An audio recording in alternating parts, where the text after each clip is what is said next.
오늘 성경 말씀은 고린도전서 6장 1절부터 11절에 있는 말씀입니다.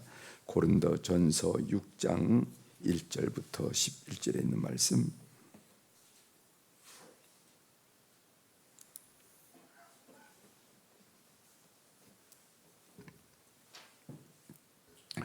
고린도전서 6장 1절부터 11절에 있는 말씀 찾으셨으면 제가 봉독해 드리겠습니다. 너희 중에 누가 다른 이와 더불어 다툼이 있는데 구태여 불의한 자들 앞에서 고발하고 성도 앞에서 하지 아니하느냐? 성도가 세상을 판단할 것을 너희가 알지 못하느냐? 세상도 너희에게 판단을 바꿨거든 지극히 작은 일 판단하기를 감당하지 못하겠느냐? 우리가 천사를 판단할 것을 너희가 알지 못하느냐? 그러하거든 하물며 세상 일이라. 그런즉 너희가 세상 사건이 있을 때에 교회에서 경히 여김을 받는 자들을 세우느냐?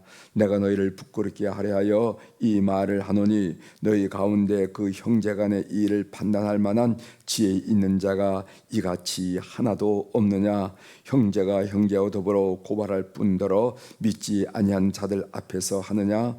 너희가 피차 고발함으로 너희 가운데 이미 뚜렷한 허물이 있나니 차라리 불의를 당하는 것이 낫지 아니하며 차라리 속는 것이 낫지 아니하냐?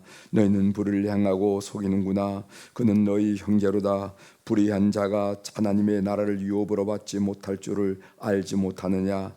미혹을 받지 말라. 음행하는 자나 우상 숭배자나 간음하는 자나 탐색하는 자나 남색하는 자나 도적이나 탐욕을 부리는 자나 술 취하는 자나 모욕하는 자나 속여 빼앗는 자들은 하나님의 나라를 유업으로 받지 못하리라. 너희 중에 이와 같은 자들이 있더니 주 예수 그리스도의 이름과 우리 하나님의 성령 안에서 씻음과 거룩함과 의롭다 하심을 받았느니라. 아멘. 11절까지 함께 읽겠습니다.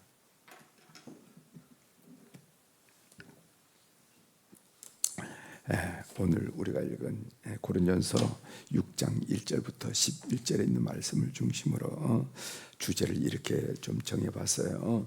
차라리 성도인 네가 손해를 봐라 하는 교회 공동체 안에서 차라리 성도인 네가 손해를 봐라 하는 그런 말씀을 함께 나누려고 합니다.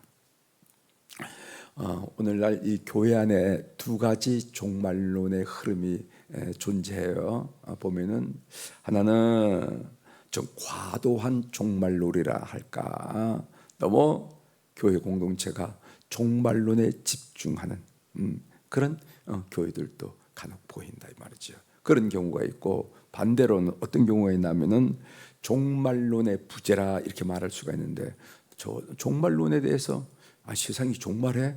그런 일도 있어? 라고 의아하고 반문할 정도로 종말론에 관한 가르침이 없는 교회도 있어요.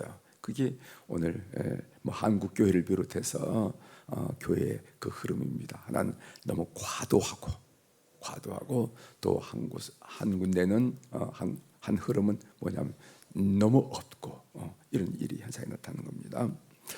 우리가 종말론을 공부하는 것은요, 종말론에 대한 이해를 가지려고 하는 이유는 뭐냐면은 종말론에 대한 어떤 학습, 배움, 지식을 얻는 데 있는 게 아닙니다.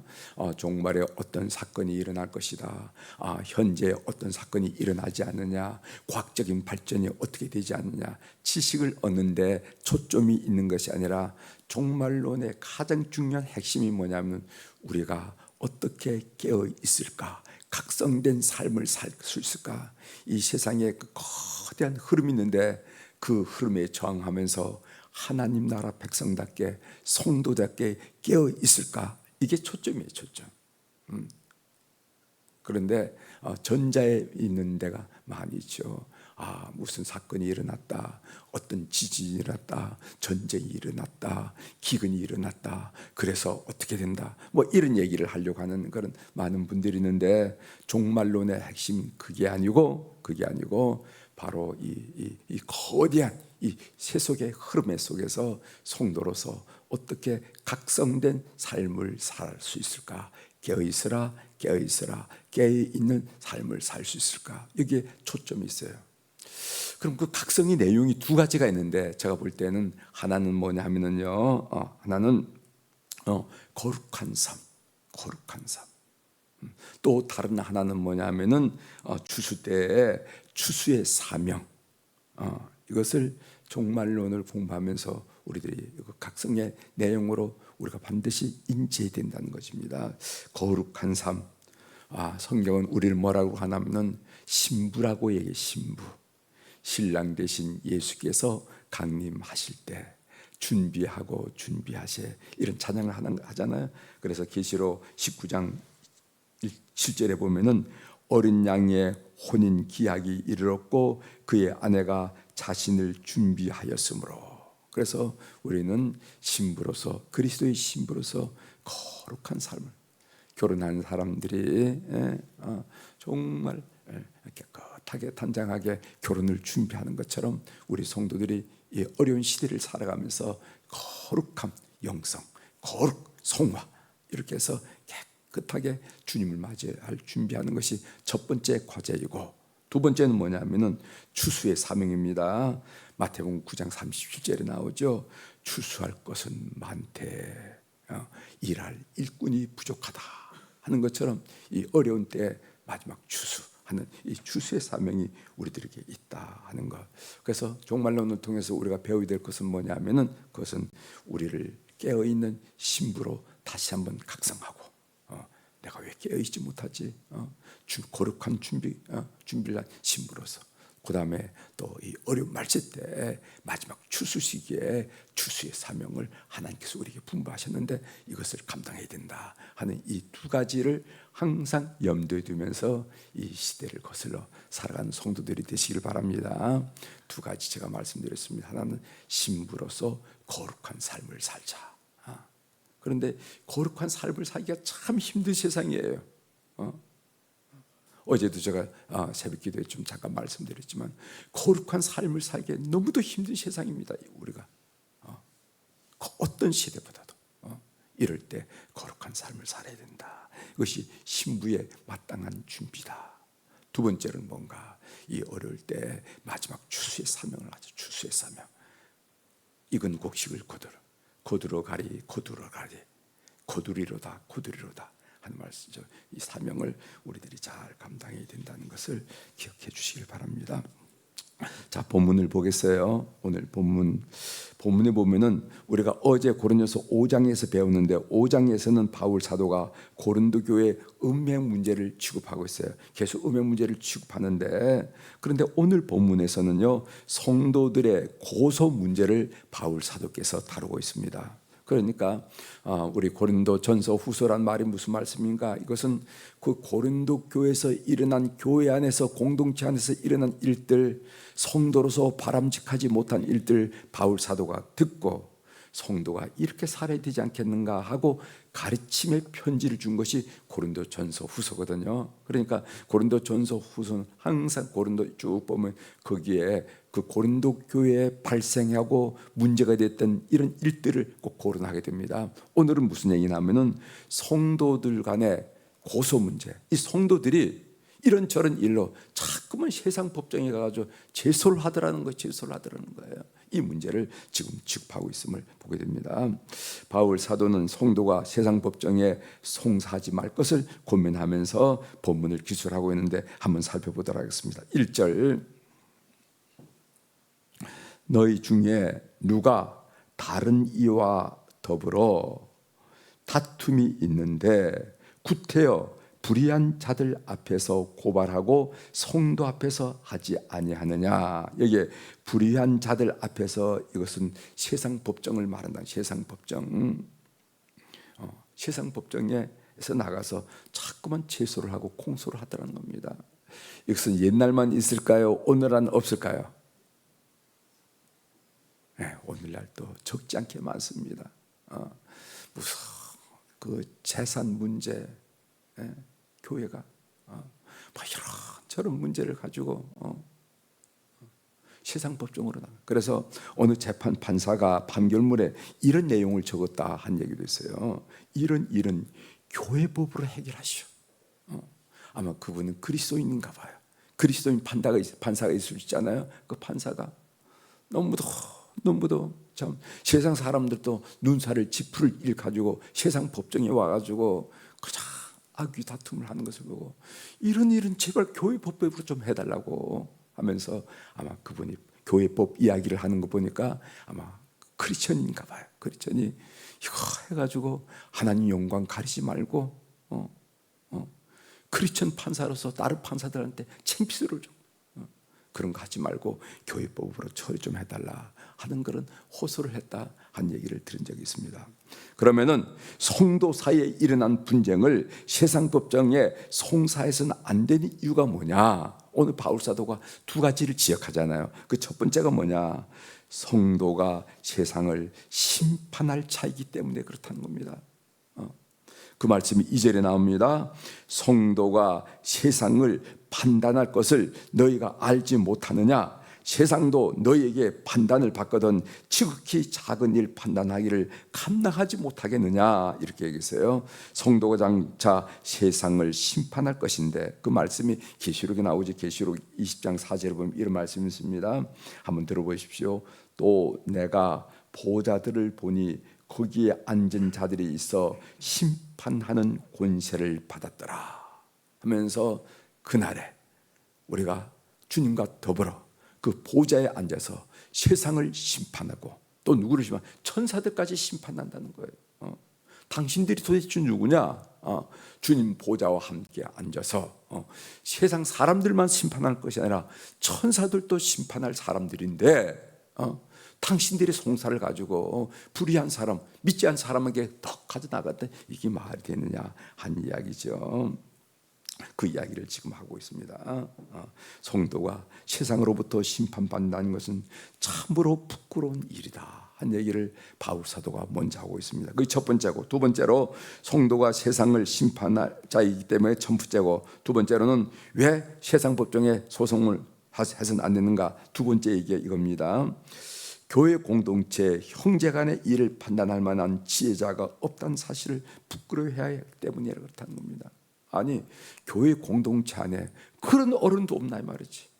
그런 지혜자도 없나? 모든 사람들이 존경할 만한 그런 사람도 없느냐 이 말이지. 그거 참 부끄러워해야 할 일이다. 예수 그리스도를 따른다 하고 십자가 길을 간다 하고 가시밭 길을 간다고 한 사람인데 이 세상에서 일어난 이 소소한 일조차도 이건 옳고 이건 그러고 이렇게 하십시오 할 수 있는 사람이 고린도 교회에 그렇게 없느냐 한 이야기를 하고 있다는 것입니다. 그래서 분쟁을 세상 법정에 가지고 가지 말아라 한 이야기를 하고 있어요. 바울은 형제가 형제를 세상 법정에 고발하고 심판받는 것을 잘못된 일이라고 말하고 있어요. 우리 감리교회는 감리교법을 감리교 교리와 장정이라 이렇게 했어요. 가끔씩 제가 회의할 때 교리와 장정에 의하면 이런 얘기를 하죠. 모든 회의와 모든 것을 교리와 장정에 의해서 교회를 치리하도록 되는데, 교리와 장정에 의하면은요, 먼저 교회법에 의해서 소송을 하라고 얘기해요. 우리 감리교회는 교회법은. 그래서 우리 감리교회는 이심제입니다. 주로 이심제. 특별법이 만들어지는 경우도 있지만 사회는 삼심제죠. 그런데 우리는 이심제예요. 그래서 장로님들에게 문제가 있으면은 지방에도 제소를 하고 지방에서 불복하면은 연회까지 끝납니다. 그리고 목회자에게 문제가 있을 때는 목회자가 연회에다가 제소를 하고 또 총회에서 총회 특별재판부에서 해결해서 이렇게 이심제예요. 그런데 뭐를 가르치는 감리교 교리장기에 뭐가 있냐면은 반드시 교회법에 따르라. 그리고 여기에 승복이 안 될 수가 있잖아요. 이건 너무 억울하다. 이건 아니다. 그때 세상에 나가라. 교회법에 하지 않고 그냥 나가면 어떻게 하냐면은 강력할 경우에 출교를 시키도록 되어 있어요. 법에는 출교를 시켜라. 왜 출교를 시키는가? 그것은 교회의 영광을, 하나님의 영광을 가리는 일이라는 겁니다. 그렇게 해방해서는 안 된다 하는 의미로 출교를 시킬 수 있다는 것을. 그렇다면은 성도 간에 갈등이 있을 때 어떻게 해야 할까? 오늘 바울 사도는 이렇게 이야기합니다. 차라리 불의를 당해라. 차라리 내가 속아라. 이 얘기를 7절이죠. 7절 한번 읽어보겠습니다. 너희가 피차 고발함으로 너희 가운데 이미 뚜렷한 허물이 있나니 차라리 불의를 당하는 것이 낫지 아니하며 차라리 속는 것이 낫지 아니하냐. 이렇게 얘기해요. 차라리 그것이 불의라고 느껴진다 하더라도 그거 당해라. 차라리 속아라. 이렇게 얘기하는 거예요. 바울은 고린도 교회의 일부 교인들이 사소한 일에도 목을 메고 서로 고발하는 이면에는 뿌리 깊은 탐욕이 있음을 지금 지적하고 있는 것입니다. 바울이 말하고자 하는 것은 이것입니다. 나를 위해 죽으신 주님 앞에 섰을 때 다른 형제와 다투 이겨서 형제로 하여금 모멸감을 느끼게 하고 손해를 보게 하고 무릎을 꿇게 하는 것이 그렇게 좋을까? 한번 생각해 보라는 거예요. 우리가 다 주님 앞에 설 거 아니겠습니까? 또 우리가 얘기하던 그 형제도 앞에 설 거 아닙니까? 그럴 때 그 형제와 세상 법정에서 다퉈가지고 그 형제로 하여금 모멸감을 갖게 하고 손해를 보게 하고 내 앞에 무릎을 꿇게 하고 하는 것이 그렇게 좋으냐 이 말이지. 그렇게 좋으냐고. 차라리 내가 손해를 봐라. 차라리 내가 속아라. 차라리 내가 오해를 받아라. 그게 낫지 않겠느냐. 그게 떳떳하지 않겠느냐라고 바울 사도께서는 교우들을 향해서 반문하고 있는 것입니다. 그래서 바울은 9절부터 10절에서 10가지 재앙, 악행 목록을 제시하면서 바울 사도는 고린도 교회에게 이렇게 얘기하고 있습니다. 촉구한 내용이죠. 세상에서 이익을 얻는 대신 하나님 나라를 잃는다면은, 또 세상에서 손해를 보는 대신 하나님 나라를 얻게 된다면은 어느 것을 택할 거냐 말이지. 다시 묻는 거예요. 고린도 교인들에게. 세상 이익을 얻고 하나님 나라를 잃는다면은 한쪽이고, 한쪽은 세상 손해를 보고 하나님 나라를 얻는다면은 넌 그리스도인으로서 어떤 것을 선택하겠느냐라고 질문을. 자 보세요. 9절을 읽습니다. 불의한 자가 하나님 나라를 유혹으로 받지 못할 줄을 알지 못하느냐. 미혹을 받지 말라. 음행하는 자나 우상 숭배하는 자나 간음하는 자나 탐색하는 자나 남색하는 자나 도적이나 탐욕을 부리는 자나 술 취하는 자나 모욕하는 자나 속여 빼는 자들은 하나님 나라를 유혹으로 받지 못하리라. 이렇게 얘기했어요. 바울 사도께서 촉구한 내용이 뭐냐면 세상 거 손해를 좀 본다 하더라도, 조금 상처를 받는다 하더라도 감당하라. 너희 앞에는 하늘나라가 있지 않느냐. 그가 아둥바둥 해가지고 차치해가지고 뭘 하려고 그러냐. 이 얘기를 지금 하고 있음을 기억하시길 바랍니다. 하나님의 음성 듣기로 한 말씀 드리고 마치도록 하겠습니다. 본문을 묵상하면서 그날 우리가 주님 앞에 섰을 때 주님은 우리에게 하실 말씀이 들리는 듯 했어요. 어떤 말씀이 들리냐면은 나는 너를 위해 목숨을 버렸단다. 그러나 너는 나를 위해 돈 한 푼 손해보지 않으려 했고 자존심 한 번 상하지 않으려고 했느냐? 라고 질문할 때 우리가 뭐라고 대답하겠느냐 말입니다. 다시 한번 말씀드리겠습니다. 나는 너를 위해서 목숨을 버렸단다. 십자가를 지셨잖아요. 그러나 너는 나를 위해서 돈 한 푼 손해보려고 하지 않았고 자존심 한 번 상하지 않으려고 했느냐? 그게 너가 나를 따르려는 모습이었느냐? 라고 질문하는 그 음성이 들리는 듯하다는 거죠. 사랑하는 교회 여러분, 돈 손해보고 자존심 상하는 경우를 당했을 때 반드시 그런 경우를 당할 수가 있어요. 공동체 생활을 하다 보면은 그랬을 때 주님이 우리에게 하실 말씀을 꼭 명심하는 교우들이 되길 바랍니다. 주님께서 우리를 향해서 많이 힘들었지, 나 다 봤단다. 너 마음 아파하는 거 다 봤단다.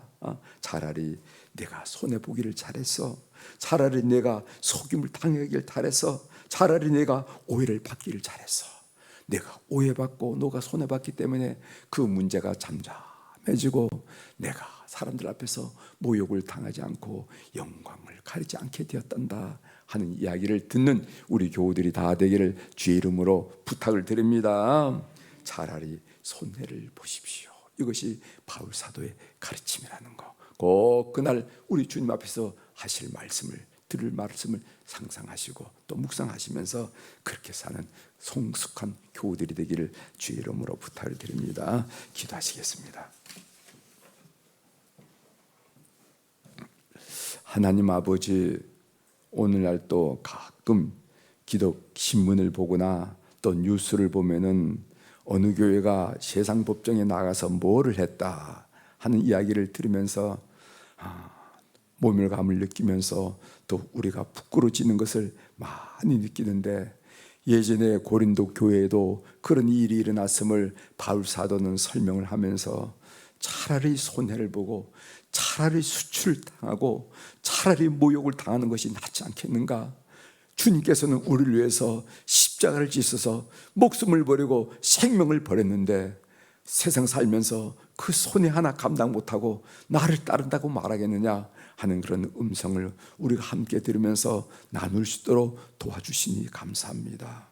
하나님, 천사들이 모인 곳이 아니고 죄인들이 의인 되려고 바로 살아보려고 모인 이 공동체, 교회 공동체, 때때로 억울한 일도 당하고 손해도 보고 자존심도 상하고 아픔도 겪을 때가 많이 있습니다.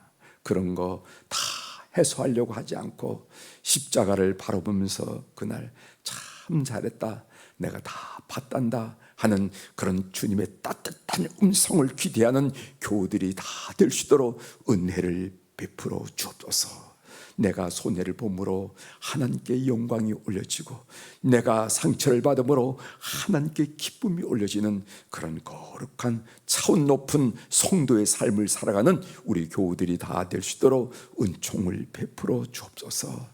하나님, 오늘 또 우리 사랑 교우들이 주님 앞에 1,000번째 헌금을 비롯해서 귀한 물질을 올려드릴 수 있도록 도와주셔서 감사합니다. 있어서 드린 것도 아니고 많아서 드린 것도 아니고 쓰고 남아서 드린 것도 아니고 쓸 데가 없어서 드린 것도 아니라 소중한 물질, 주님 사랑하는 마음으로 삶의 모든 것 주님께 의지하는 마음으로 주님께서 메인 것을 풀어줄 것을 기대하는 마음으로 오늘 물질을 드렸사오니 주께서 기억하시고 이 물질과 더불어 기도의 제목도 통촉하여 주셔서 하나님, 그 섬세하고 차상한 손길로 우리의 삶을 다스려 주옵소서. 그래서 우리 앞에는 뭐 많은 것은 있지 않지만은 우리 주님이 내 인생을 보장하시고 우리 주님이 내 걸음을 주장해 주시고 우리 주님이 내 삶을 형통케 하심으로 예수님 때문에 오늘 또 담대하고 예수님 때문에 오늘 또 느긋하고 예수님 때문에 오늘 평안을 누리는 성도들의 삶이 될 수 있도록 주께서 이 헌금을 연락하여 주옵소서. 하나님, 오늘 수요일날 우리의 다음 세대, 우리의 아들과 딸들, 우리의 손자 소녀들 위해서 특별히 기도하게 하시오니 감사합니다. 하나님, 시공을 초월하신 우리 하나님께서 우리 사랑하는 성도들이 오늘 이 재단에서 손을 모으고 우리의 자녀들의 이름과 얼굴을 그리고 손자와 손녀들의 얼굴과 이름을 그리면서 하나님께 기도할 때 시공을 초월하신 놀라운 역사가 그들 삶 속에 일어나는 것을 분명히 믿습니다. 하나님, 성령께서 그들을 감동하실 줄 분명히 믿습니다. 해에서 사업하는 우리의 자손들, 그리고 또 학문하는 우리 자손들, 직장 생활하는 자손들이 있습니다. 세계는 하나다, 한 이웃이다 얘기하지만은 하나님, 부모님의 품을 떠나서 그렇게 학문하고 사업하고 직장 생활하는 우리 모든 자손들을 기억하여 주셔서 비록 한국 땅에 살진 않지만은 그 자리에 역사하시는 성령님의 강력한 역사로 말미암아 그들의 삶이 형통해지고 평탄한 축복을 허락하여 주옵소서.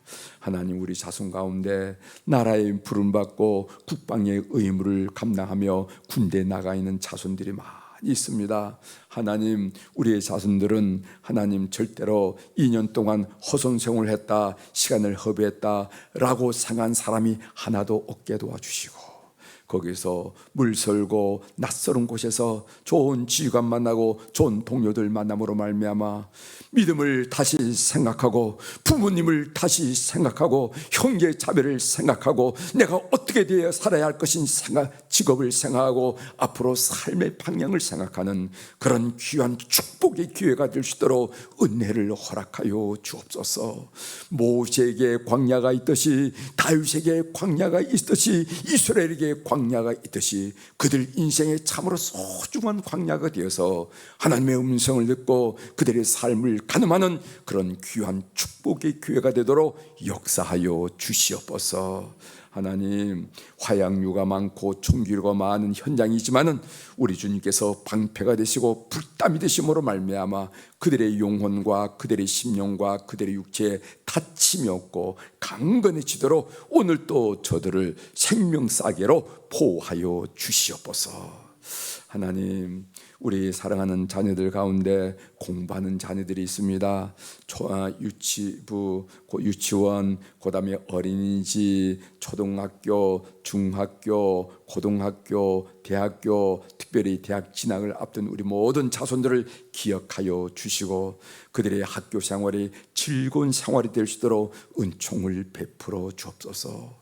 가기 싫은 자리, 피하고 싶은 자리가 아니라 그곳에 행복이 있고 웃음이 있고 그곳에 또 사랑이 있기 때문에 늘 가고 싶은 그런 캠퍼스 라이프가 될 수 있도록 은혜를 베풀어 주시고 그들이 만나는 스승과 그들이 만나는 친구 중에 참으로 평생을 같이 할 수 있는 좋은 사람들을 많이 만나는 자리가 될 수 있도록 은혜를 베풀어 주옵소서. 특별히 고3 또 재수 삼수하는 우리의 자손들이 있음을 주님이 아실 줄 믿습니다. 이제 하나님 아버지 11월 달 멀지 않은 장래에 그들이 대학 수능 시험을 보는데 집중력과 건강과 또 의지와 비전과 하나님의 뜻을 저들이 새기면서 흔들림 없이 질주하는 우리의 자손들이 다 될 수 있습니다. 하셔서 우리 하나님이 활짝 열으시는 대학문을 통하여 하나님이 그들을 얼마나 사랑하시고 그들을 얼마나 기대하시는지 아는 귀한 시간들 될 수 있도록 은혜를 베풀어 주옵소서.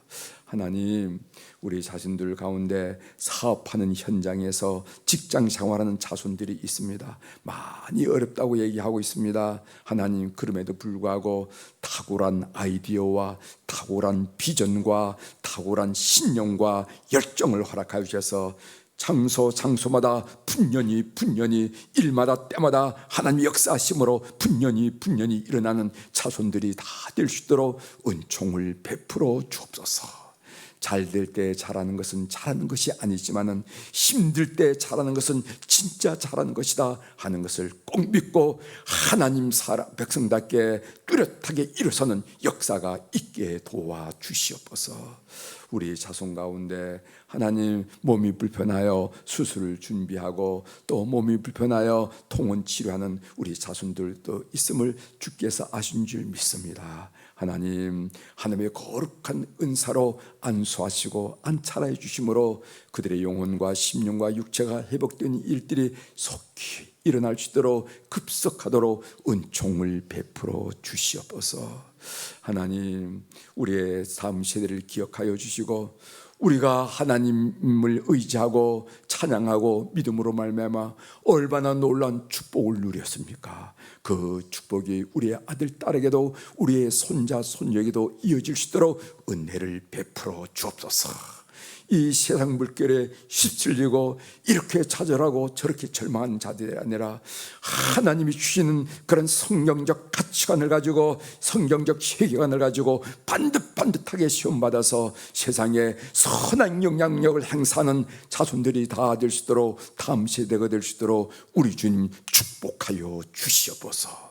주님 붙들어 주시옵소서. 주님 그들과 말씀과 함께 해주시고 하나님의 사람으로 오늘 또 세워 주시옵소서. 감사드리며 예수님의 이름으로 축복하며 기도올리옵나이다. 아멘. 하늘에 계신 우리 아버지여, 이름이 거룩히 여김을 받으시오며 나라가 임하시오며 뜻이 하늘에서 이루어진 것 같이 땅에서도 이루어지이다. 오늘 우리에게 일용할 양식을 주시옵고 우리가 우리에게 죄진 자를 사하여 준 것 같이 우리 죄를 사하여 주시옵고 우리를 시험에 들게 하지 마시옵고 다만 악에서 구하시옵소서. 나라와 권수와 영광이 아버지께 영원히 있사옵나이다. 아멘.